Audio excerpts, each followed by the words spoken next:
Vimal summer லீவுக்காக பல வருஷம் கழிச்சு அவன் பாட்டி இருக்க கிராமத்துக்கு வந்தான். கிராமம் சாயங்காலம் 6 மணிக்கு அமைதியா போயிடும். ரோடு வெறிச்சோடி கிடக்கும். காற்று அடிச்சா கூட ஏதோ யாரோ நடக்கிற மாதிரி தோணும். பாட்டி வீடு ரொம்ப பழசு. சுவர் கீறல், மரக்கதவுகள் இருந்து சத்தம் கேட்கும். ஒரு விஷயம் மட்டும் விமலை யோசிக்க வைத்தது. அடுப்புக்கு பின்னாடி ஒரு அறை எப்பவும் பூட்டியே இருக்கும். பாட்டி அந்த ரூம் என்னது என்று கேட்டான். பாட்டி கொஞ்ச நேரம் சும்மா நின்னுட்டு மெல்ல சொன்னாங்க, இருட்டுக்கு பிறகு அந்த பக்கம் போகாதே என்று. அன்னைக்கு ராத்திரி சரியா 11 மணி இருக்கும். வீடு முழுக்க அமைதி. பாட்டி தூங்கிட்டாங்க. அப்போ நடக்கிற சத்தம் கேட்டுச்சு. விமல் நினைச்சான் பாட்டி தான் இருக்கும் என்று. போய் பார்த்தா பாட்டி தூங்கிட்டு இருக்காங்க. அப்போதான் அவன் பக்கத்துல ஒரு குளிர் காற்று கழுத்துல பட்ட மாதிரி இருந்தது. அங்க ஒரு பெண் குரல், விமல் என்று.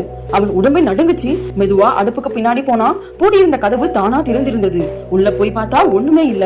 ஒரே ஒரு விஷயம், ஒரு பழைய கண்ணாடி. அந்த கண்ணாடியில அவன் பின்னாடி ஒரு பெண் நிக்கிறா. ஆனா அவளோட கால்கள் ரொம்பவே வித்தியாசமா இருக்கு. அவ பாக்குறதுக்கு ஒரு பேய் மாதிரி இருக்கா. விமல் திரும்பி பாக்குறான்.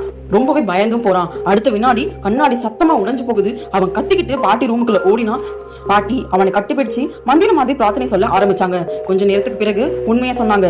பல வருஷத்துக்கு முன்னாடி இந்த வீட்டுல இருந்த பொண்ணு அந்த ரூம்ல தான் இறந்து போனா.